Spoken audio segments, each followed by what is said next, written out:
بسم اللہ الرحمن الرحیم۔ السلام علیکم ورحمۃ اللہ وبرکاتہ۔ عزیز طلباء و طالبات، کل ہم نے اصول الشاشی سے صفحہ نمبر 14 پر فصل فی المشترک والمؤول، مشترک کی تعریف اور مشترک کا حکم اور عموم مشترک کے بارے میں پڑھا تھا۔ مشترک کی تعریف، مشترک وہ لفظ ہے جو دو مختلف معانی یا چند مختلف حقیقت رکھنے والے معانی کے لیے مستقل طور پر وضع کیا گیا ہو۔ تو اس میں نے 3-4 مثالیں بتائی تھی آپ کو جو کتاب میں ہیں: جاریتن، مشتری، بائن اور عین۔ اور اس کے بعد مشترک کا حکم پڑھا تھا ہم نے کہ جب ایک معنی کسی دلیل سے مراد لے کر متعین ہو جائے، جب ایک معنی کسی دلیل سے، خبر واحد سے، قیاس سے مراد لے کر متعین ہو جائے تو اس کے علاوہ دوسرے معنی مراد نہیں لیے جا سکتے ہیں۔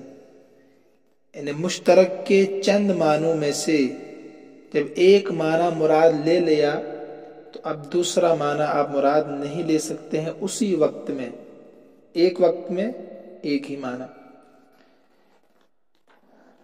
اس کی مثال ہم نے پڑھی تھی: ان لفظ القروء المذکور فی کتاب اللہ تعالی محمول اما علی الحیض کما هو مذہبنا او علی الطہر کما هو مذہب الشافعی رحمہ اللہ تعالی۔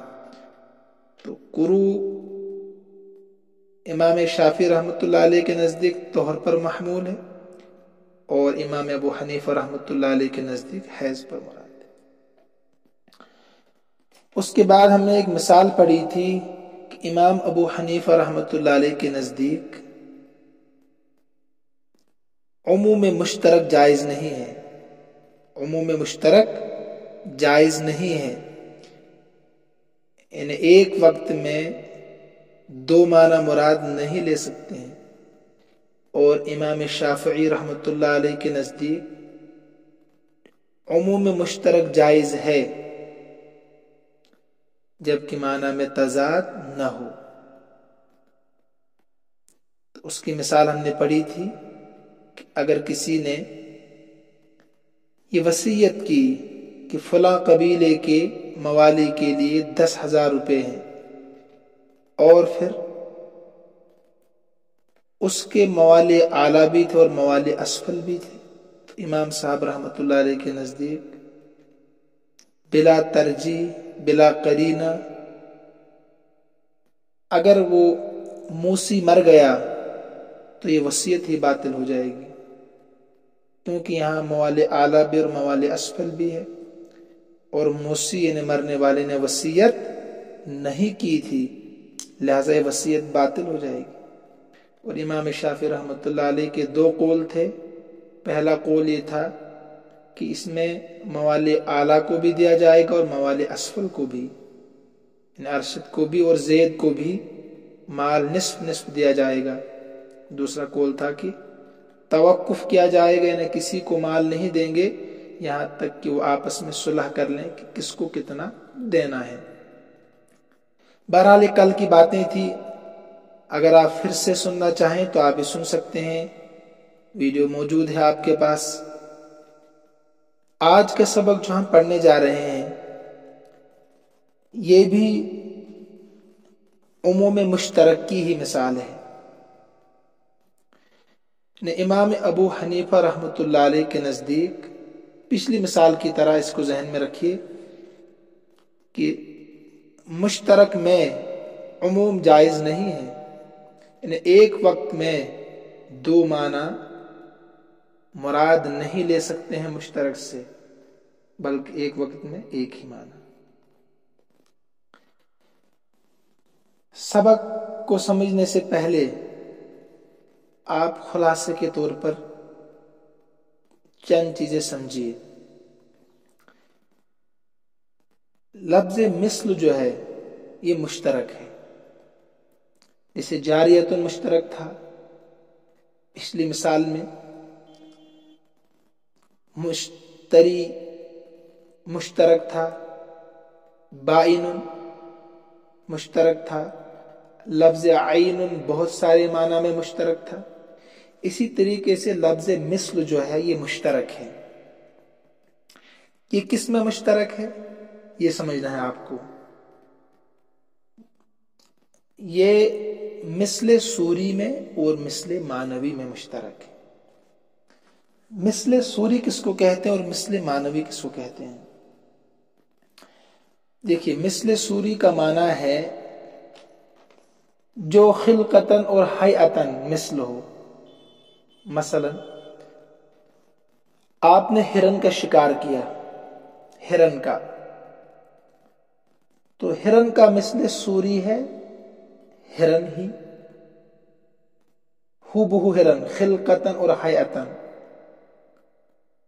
آپ نے خرگوش کا شکار کیا تو اس کا مثل صوری ہے خرگوش ہی۔ آپ نے کسی کا کچھ بھی نقصان کیا، آپ نے کسی کی مرغی مار دی تو اس کا مثل صوری ہے مرغی۔ بکری کا بچہ آپ نے کسی کا ہلاک کر دیا، گاڑی کے نیچے آ گیا تو اس کا مثل صوری بکری کا بچہ ہے۔ بیل آپ نے کسی کا ہلاک کیا تو اس کا مثل صوری بیل ہی۔ سمجھ گئے ہوں گے آپ، جیسا جانور آپ نے شکار کیا، ہلاک کیا، اسی کی طرح خلقتاً اور حیاتاً ہو۔ اب بعض لوگوں نے ہرن کا مثل صوری بکری کو بھی شمار کیا کہ ہرن بکری کی طرح ہوتا ہے۔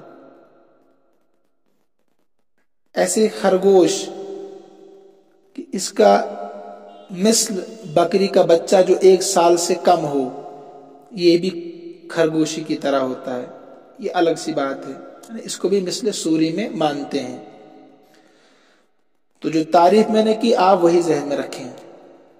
مثل صوری کہتے ہیں جو خلقتاً اور حیاتاً اسی جانور کی طرح، اور مثل معنوی کہتے ہیں، یہ بہت آسان ہے، کہ 2 انصاف پسند ایماندار دیندار لوگ اس بکری کی جو آپ نے ہلاک کی، اس خرگوش اس کو آپ نے ہلاک کیا، جس جانور کو آپ نے ہلاک کیا اس کی قیمت لگائیں گے انصاف کے ساتھ۔ اب جو قیمت آپ دیں گے تو اس کا نام ہے مثل معنوی، مثل معنوی۔ تو مثل صوری اور مثل معنوی کی تعریف آپ کے سامنے آ گئی۔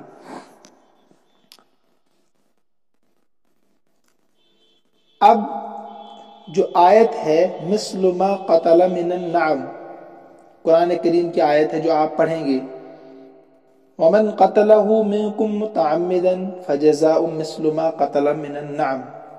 جو محرم ہوتا ہے نا، محرم یعنی حالت احرام میں، اس کے لیے کسی بھی طرح کا شکار کرنا جائز نہیں، چاہے معقول اللحم ہو یا غیر معقول اللحم ہو، یعنی حلال جانور ہو یا حرام جانور ہو، اس کو کہتے ہیں معقول اللحم یا غیر معقول اللحم۔ کیوں ناجائز ہے؟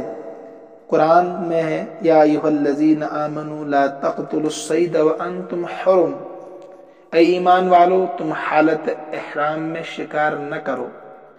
اگر کسی نے شکار کیا یعنی کسی جانور کو مار ڈالا تو قرآن کریم میں دوسری آیت وَمَنْ قَتَلَهُ مِنْكُمْ مُتَعَمِّدًا فَجَزَاءُ مِثْلُ مَا قَتَلَ مِنَ النَّعَمِ، اس کے اندر یعنی اس آیت کے اندر اس کی جزا، اگر کسی نے شکار کیا، مثل مقتول بیان فرمائی ہے، یعنی جیسا قتل کیا ایسا جانور دینا ہے۔ مثل ما قتل من النعم، اسی کی طرح جو آپ نے قتل کیا ہے جانور میں سے۔ اب میں نے آپ کو سمجھا دیا پہلے کہ مثل یہ مشترک ہے مثل سوری اور مثل معنوی میں. اب کون سا جانور دینا پڑے گا یہ آپ کو سمجھنا ہے. آپ مثل مشترک ہے مثل معنوی اور مثل سوری میں. کون سا جانور دیں گے آپ؟ اگر آپ حالت احرام میں ہے محرم ہے آپ نے شکار کیا کسی بھی جانور کا اب کیا کریں گے آپ؟ مثل سوری دیں گے مثل معنوی دیں گے کیونکہ مثل مشترک ہے. امام ابو حنیفہ رحمۃ اللہ علیہ امام ابو یوسف رحمۃ اللہ علیہ اور امام محمد رحمۃ اللہ علیہ یہاں سے اس مثل سے مثل معنوی مراد لیتے ہیں. مثل معنوی مراد لیتے ہیں کہ قیمت دے دیں گے اس جانور کی جس کو بھی شکار کیا ہو. یعنی اس پر اتفاق ہے ان کا. کس پر؟ اگر کسی نے کبوتر یا چڑیا کا شکار کیا تو اس پر اتفاق ہے ان کا کہ یہاں مثل معنوی ہی دینا پڑے گا. ہر صورت میں مثل معنوی دینا پڑے گا. تو اب ایسا تو نہیں ہو سکتا نا کچھ جانوروں میں مثل معنوی ہو کچھ میں مثل سوری ہو. تو یہ تو وہی ہو گیا نا پھر ایک وقت میں آپ مشترک کے دونوں معنی مراد لے رہے کہیں پر مثل معنوی کہیں پر مثل سوری. ایسا تو جائز نہیں ہے امام صاحب کے نزدیک رحمت اللہ علیہ. تو لہٰذا اب فیصلہ یہ ہو گیا کہ معنی تو ایک ہی لینا پڑے گا تمام جانوروں میں یا مثل سوری یا مثل معنوی. تو کبوتر اور چڑیا ان میں اگر مثل معنوی آپ مراد لے رہے ہیں تو آپ کو ہر جانور میں مثل معنوی ہی مراد لینا ہوگا. تو لہٰذا امام ابو حنیفہ امام ابو یوسف امام محمد رحمۃ اللہ علیہ کے نزدیک مثل ما قتل من النعم اس آیت میں جو مثل ہے اس سے اب مثل معنوی مراد ہوگا. انہیں شکار کیے ہوئے جانور کی قیمت آپ کو دینی ہوگی. ٹھیک ہے. اب قیمت کتنی ہے؟ میں نے کہا کہ دو انصاف کرنے والے دیندار لوگ یہ قیمت متعین کریں گے. پھر وہ قوم با اختیار ہے اگر چاہے تو اس قیمت کا جانور خرید کر صدقہ کر دے یا اس پیسے سے کھانا خرید کر اس کو صدقہ کر دے اور ہر ایک فقیر کو نصف سا گیہوں دے یا ایک سا جو یا کھجور دے. اگر چاہے تو نصف سا گندم یا ایک سا جو یا کھجور کے بدلے میں ایک روزہ رکھے. یہ پھر ان کے اختیار میں ہے. تو یہاں پتہ چلا کہ مثل معنوی ہی مراد لیں گے ایک وقت میں مثل سوری اور مثل معنوی مراد نہیں لے سکتے. اب چاہے ہرن ہو خرگوش ہو کوئی بھی جانور ہو کبوتر ہو چڑیا ہو کچھ بھی ہو تمام میں مثل معنوی مراد ہوگا. کیوں؟ کیونکہ ایک وقت میں ایک ہی معنی مراد لیا جا سکتا ہے مشترک میں امام ابو حنیفہ رحمۃ اللہ علیہ کے نزدیک.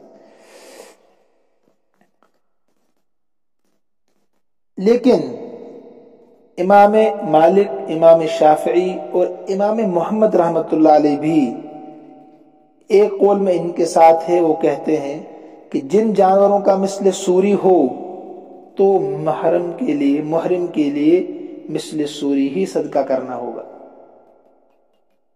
کیونکہ ان کے یہاں مشترک میں عموم ہے. انہیں دو معنی مراد لے سکتے ہیں. لہٰذا کہتے ہیں کہیں مثل سوری ہوگا کہیں مثل معنوی ہوگا. جہاں مثل سوری مل سکتا ہو وہاں مثل سوری دیں گے جہاں نہیں مل سکتا ہو تو وہاں مثل معنوی دیں گے. امام شافعی رحمۃ اللہ علیہ فرماتے ہیں کہ کبوتری کے شکار میں بکری واجب قرار دیتے ہیں اور کہتے ہیں کہ کبوتری بکری کے مثل ہے کیونکہ بکری کبوتری کی طرح ایک سانس میں ایک دفعہ منہ لگا کر پانی پی لیتی ہے اور اسی طرح بکری پانی پیتے وقت آواز بھی کرتی ہے جس طرح کبوتر کو کو کر کے پانی پیتا ہے. تو بہرحال امام شافعی امام مالک رحمۃ اللہ علیہ اور امام محمد رحمۃ اللہ علیہ کے نزدیک جہاں مثل سوری ہو وہاں مثل سوری جہاں مثل معنوی ہو وہاں مثل معنوی دیں گے. تو کیونکہ ان کے یہاں عموم مشترک جائز ہے اور امام صاحب کے یہاں عموم مشترک جائز نہیں ہے. یہ تو خلاصہ سبق کا ہو گیا. اب آپ ترجمہ دیکھیے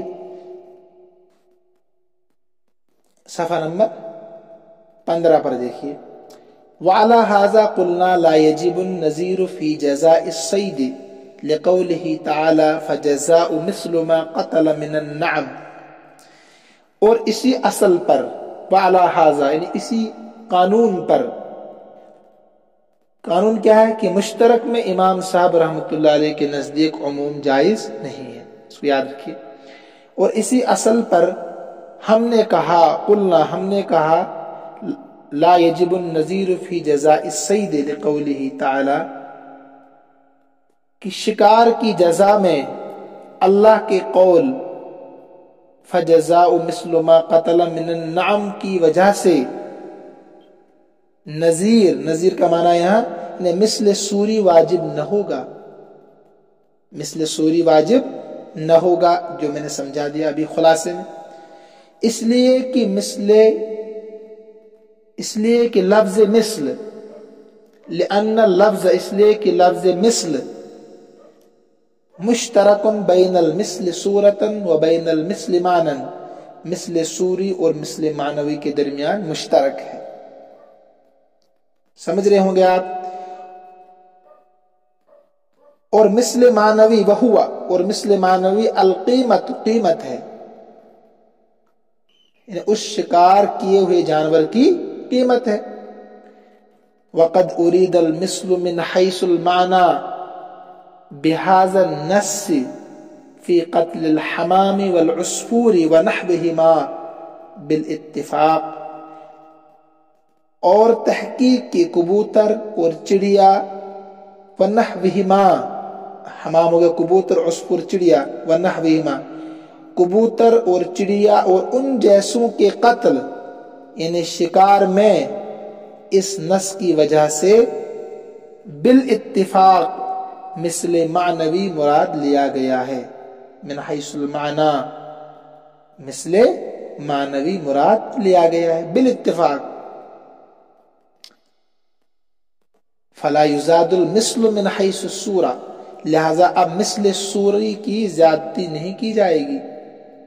جیسے میں نے کہا کہ وہ کہتے ہیں امام شافعی، امام مالک، امام محمد کی جہاں مثل سوری ممکن ہو وہاں مثل سوری، جہاں مثل معنوی ممکن ہو وہاں مثل معنوی. تو یہاں کیا فرماتے امام صاحب کتاب، لہذا اب مثل سوری کی زیادتی نہیں کی جائے گی. فلا یزاد المثل من حیث الصورہ، کیوں؟ اذ لا عموم للمشترک اصلا، کیونکہ مشترک کے لیے بالکل عموم نہیں ہے. اس لیے کہ اذ لا عموم للمشترک اصلا کے معنی بالکل، مشترک کے لیے عموم امام صاحب رحمۃ اللہ علیہ کے نزدیک بالکل بھی نہیں ہے. فیسقط اعتبار الصورة لاستحالة الجمع، لہذا جمع بین المثل صورتا و معنی، یہ ترجمہ کرنا.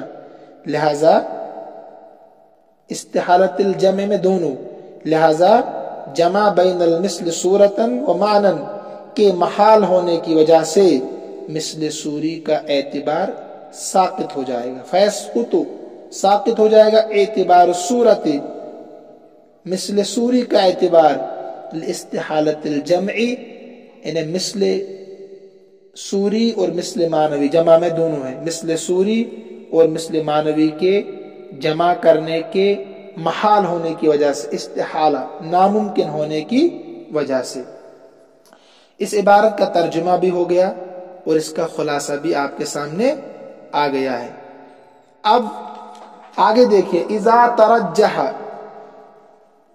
اس عبارت سے ثم اذا ترجح بعض وجوہ المشترک بغالب الرأی يصير مؤولا وحکم المؤول وجوب العمل به مع احتمال الخطأ. یہاں سے صاحب کتاب رحمۃ اللہ علیہ وہی بات بتا رہے ہیں جو ہم نے شروع میں پڑھی تھی کہ مشترک مؤول مشترک ہی ہوتا ہے. جب مشترک کے چند معنوں میں سے ایک معنی آپ نے مراد لے لیا تو مؤول بن جاتا ہے. مشترک کے چند معنوں میں جب آپ نے ایک معنی مراد لے لیا تو وہی مؤول بنتا ہے. جیسے آپ نے یہاں مثل معنوی مراد لے لیا، تو اب یہ مشترک نہیں رہا، اب یہ مؤول بن گیا۔ مثل معنوی مراد لیا تو یہی مؤول بن گیا، ٹھیک ہے۔ پیچھے آپ نے جو مراد لیا قروء سے حیض، وہ مؤول بن گیا، ٹھیک ہے۔ تو لہذا اسی کو یہاں سمجھا رہے ہیں کہ جب ایک معنی غالب رائے سے، قرینے سے، خبر واحد سے، قیاس سے، کسی بھی وجہ سے جب ایک معنی متعین ہو گیا تو مؤول بن جاتا ہے، اور اس پر عمل کرنا ضروری ہے مگر خطا کے احتمال کے ساتھ۔ یعنی ممکن ہے کہ ہم نے غور و فکر تو کیا اور ایک معنی مراد لیا، ہو سکتا ہے ہم نے غلط معنی مراد لیا ہو، تو اس کا احتمال رہے گا، لیکن عمل کرنا اسی پر اب واجب ہوگا، ٹھیک ہے۔ ہو سکتا ہے دوسرا معنی مراد ہو جس کو ہم نہ سمجھ سکے ہوں، اس احتمال کے ساتھ، لیکن عمل کرنا اس پر واجب ہے، کیونکہ انسان کے بس میں کوشش کرنا ہے۔ امام ابو حنیفہ رحمۃ اللہ علیہ نے کوشش کے بعد، محنت کے بعد، اجتہاد کے بعد مثل معنوی مراد لیا ہے، اور اجتہاد کے بعد اگر غلطی بھی ہو جائے تب بھی ایک ثواب تو ملتا ہی، آپ نے شروع میں پڑھا، اور اگر درست ہو تو 2 ثواب ملتے، اجتہاد کا بھی اور درستگی کا بھی۔ ترجمہ دیکھیے، پھر جب مشترک کی بعض وجوہ، یعنی مشترک کے معنی میں سے کوئی ایک معنی غالب رائے سے راجح ہو جائے، ثم اذا ترجح، جب راجح ہو جائے، بعض وجوہ المشترک، مشترک کے چند معنوں میں سے بعض، یعنی ایک غالب رائے سے، تو وہ مؤول بن جاتا ہے، یسیر ہو جاتا ہے مؤول، اور مؤول کا حکم وجوب العمل بھی، اس پر عمل کرنا واجب ہے، مع احتمال الخطأ، احتمال خطا کے ساتھ، احتمال خطا کے ساتھ۔ یہ آج کا سبق ہمارا مکمل ہو گیا ہے۔ کل یہاں سے آگے حکمیات کی چند مثالیں، ان کو ہم کل پڑھیں گے۔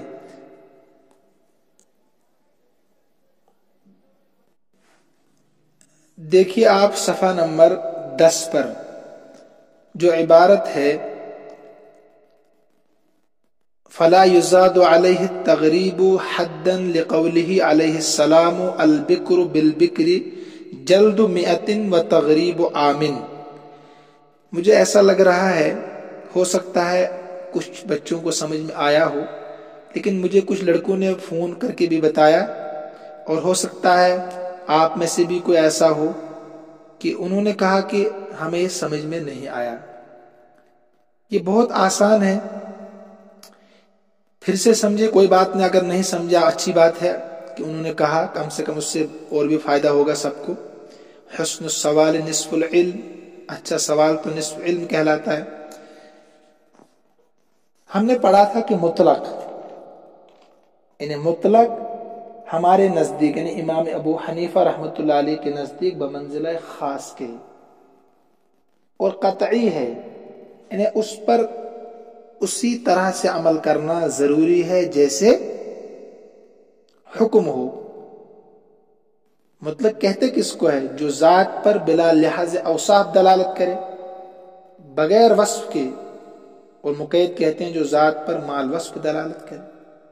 تو مطلق ہمارے نزدیک بمنزلہ خاص کے اور قطعی ہے، اس میں زیادتی نہیں کر سکتے آپ خبر واحد اور قیاس کے ذریعے سے، کیونکہ خبر واحد اور قیاس ظنی ہے، اور ظنی میں قطعی، ظنی کے ذریعے سے قطعی میں زیادتی نہیں کر سکتے ہیں، دونوں میں فرق ہے، ایک یقینی ایک شکی ہے، تو شک کے ذریعے سے یقین میں کیسے زیادتی کر سکتے ہیں، ٹھیک ہے۔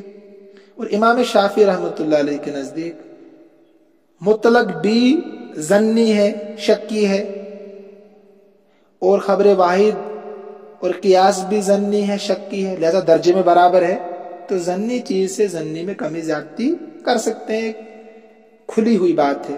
مجھے لگتا ہے یہ آپ کو سمجھ میں آنا چاہیے انشاءاللہ۔ اب دیکھیے اسی کی ایک مثال یہاں دے رہے، ایک مثال تو آئی تھی فغسلوا وجوہکم، کہ وضو میں جو 4 فرض ہے اس پر ہم نیت کو، ترتیب کو، بسم اللہ الرحمن الرحیم کو ہم نہیں بڑھائیں گے، یعنی یہ ان پر عمل ایسے کریں گے کہ ان کو سنت قرار دیں گے، نیت کرنا، ترتیب سے وضو کرنا، بسم اللہ الرحمن الرحیم پڑھنا، لیکن فرض ہم قرار نہیں دے سکتے، فرض تو 4 ہی ہے۔ اور امام شافعی رحمۃ اللہ علیہ کے نزدیک نیت بھی، ترتیب بھی، اسی امام مالک کے نزدیک تسمیہ، داؤد ظاہری کے نزدیک تسمیہ بھی پڑھنا فرض ہے۔ لہذا اسی کی طرح ایک مثال یہاں پر ہے، قرآن کریم میں ہے، اگر غیر شادی شدہ مرد ہو، غیر شادی شدہ مرد ہو، ان سے غلطی سرزد ہو جائے، زنا کی غلطی، غیر شادی شدہ ہو، ان کا حکم کیا ہے؟ قرآن کہتا الزانیۃ والزانی فاجلدوا کل واحد منہما 100 جلدہ۔ غیر زانی یعنی غیر شادی شدہ زانی عورت اور زانی مرد، فجلدو تم ان کو مارو، کل واحد منہما ان میں سے ہر ایک کو الگ الگ، 100 جلدۃ 100 کوڑے، بس اتنا حکم ہے نا قرآن میں کہ 100 کوڑے لگانے ہیں ان کو صرف۔ تو امام ابو حنیفہ کہتے ہیں کہ جو قرآن میں مطلق حکم ہے ہم اسی پر عمل کریں گے، صرف 100 کوڑے لگائیں گے، اس پر ہم کوئی زیادتی نہیں کر سکتے ہیں کسی بھی چیز سے، خصوصاً خبر واحد اور قیاس سے ہم اس پر زیادتی نہیں کر سکتے ہیں۔ سمجھ گیا؟ جیسے آپ نے غسل میں، وضو میں آپ نے کہا کہ 4 ہی فرض ہیں، نیت، ترتیب، تسمیہ، ان کو آپ نے کیا کہا؟ سنت قرار دیا، فرض میں آپ نے ان کو شمار نہیں کیا۔ کیوں؟ قرآن میں صرف 4 چیزوں کا حکم ہے، 3 کے دہنے کا اور 1 کے مسح کا، ہے نا؟ اسی طریقے سے قرآن میں ہے 100 کوڑے لگاؤ، مرد کو بھی 100 کوڑے، عورت کو بھی 100 کوڑے، جنہوں نے یہ غلطی کی ہے اور وہ غیر شادی شدہ ہے، تو لہذا ہم اسی پر عمل کریں گے، صرف 100 کوڑے لگائیں گے۔ لیکن امام شافعی رحمۃ اللہ علیہ کا اصول ذہن میں رکھیے، وہ فرماتے ہیں کہ نہیں، خبر واحد اور قیاس کے ذریعے سے مطلق پر زیادتی کر سکتے ہیں۔ وہ فرماتے ہیں فلا یزاد علیہ التغریب، امام ابو حنیفہ پہلے فرماتے ہیں کہ زیادہ نہیں کر سکتے اس حکم پر، یعنی 100 کوڑوں پر، تغریب کہتے ہیں جلا وطن کرنا، جلا وطن کرنا، ہم یہ نہیں کر سکتے ہیں حداً حد کے طور پر، یعنی 100 کوڑے بھی اور 1 سال کے لیے اس کو جلا وطن کر دو، یہ ہم نہیں کر سکتے ہیں۔ حضور صلی اللہ علیہ وسلم کے فرمان کی وجہ سے، لقولہ علیہ السلام البکر بالبکر کا ترجمہ ہے غیر شادی شدہ مرد، غیر شادی شدہ عورت، البکر بالبکر غیر شادی شدہ مرد اور عورت، جلد 100 کوڑے، و تغریب عامن اور 1 سال، عام کہتے ہیں سال، تغریب ہوگا جلا وطن، 1 سال کے لیے جلا وطن نہیں کر سکتے۔ یہ حدیث ہے کہ غیر شادی شدہ مرد عورت 1 سال جلا وطن اور 100 کوڑے۔ امام صاحب فرماتے ہیں اس حدیث کی وجہ سے ہم قرآن کریم کے مطلق حکم پر، جہاں صرف لکھا ہے 100 کوڑے، زیادتی نہیں کر سکتے ہیں۔ اور امام شافعی رحمۃ اللہ علیہ کہتے ہیں اس حدیث کی وجہ سے البکر بالبکر جلد 100 و تغریب عامن، اس حدیث کی وجہ سے 100 کوڑے بھی لگائیں گے اور 1 سال کے لیے جلا وطن بھی کر دیں گے، امام شافعی فرماتے ہیں۔ تو لہذا خبر واحد کے ذریعے سے مطلق پر وہ زیادتی کر رہے امام شافعی۔ تو امام ابو حنیفہ فرماتے ہیں جیسے ہم نے پیچھے عمل کیا تھا نیت پر، ترتیب پر، تسمیہ پر، ان کو ہم نے سنت قرار دیا تھا، ایسے ہی ہم یہاں کوئی راستہ نکالیں گے اس حدیث پر عمل کرنے کا۔ وہ کیا راستہ ہے؟ بل یعمل بالخبر، بلکہ عمل کیا جائے گا خبر پر، یعنی اس حدیث پر۔ کس پر؟ البکر بالبکر جلد 100 و تغریب عامن پر عمل کیا جائے گا، خبر پر، اس طور پر، علی وجہ، اس طور پر، لا یتغیر بحکم الکتاب، نہ بدلے اس کے ذریعے سے قرآن کا حکم۔ قرآن کا حکم کیا ہے؟ صرف 100 کوڑے، صرف غیر شادی شدہ، اگر شادی شدہ ہے تو اس کو رجم کرنا پڑتا ہے، محسن ہوتا ہے وہ، اس کو رجم کرنا ہے، پتھر مارنے پڑتے ہیں اس کو۔ لا یتغیر بحکم الکتاب، نہیں بدلے گا اس کے ذریعے سے قرآن کا حکم۔ اب عمل کیسے کر کے دکھا رہے امام ابو حنیفہ؟ فیکون الجلد، تو ہوگا کوڑے لگانا، حداً حد کے طور پر، کون سی حد؟ شرعیت، حد شرعی کے طور پر، یعنی شرعی حکم تو صرف کوڑے لگانا ہے، تو حدن شرعین 100 کوڑے لگانا حد شرعی ہوگا، بحکم الکتاب قرآن کریم کے حکم سے، فجلدوا کل واحد منہما 100 جلدہ جو ہے۔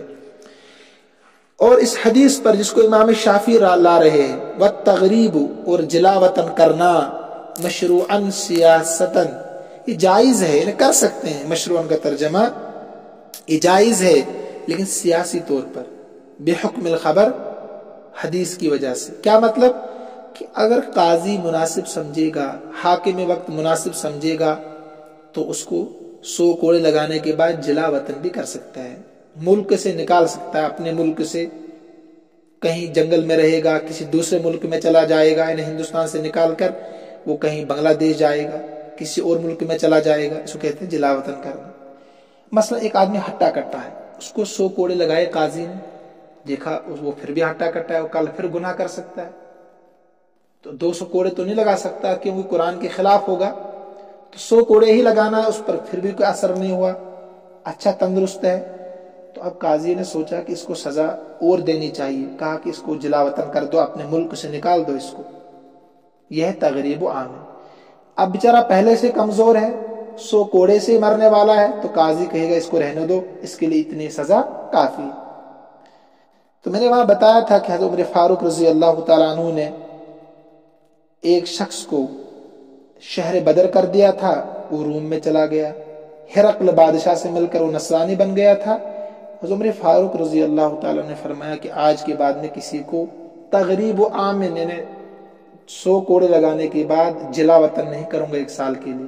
اگر یہ قرآن کا حکم ہوتا، ضروری ہوتا، تو عمر فاروق رضی اللہ تعالیٰ عنہ کون ہوتے ہیں قرآن میں تحریف کرنے والے، یہ تو کسی کا حق نہیں ہے، تو لہذا یہ سیاسی طور پر جائز ہے تغریب و عامن۔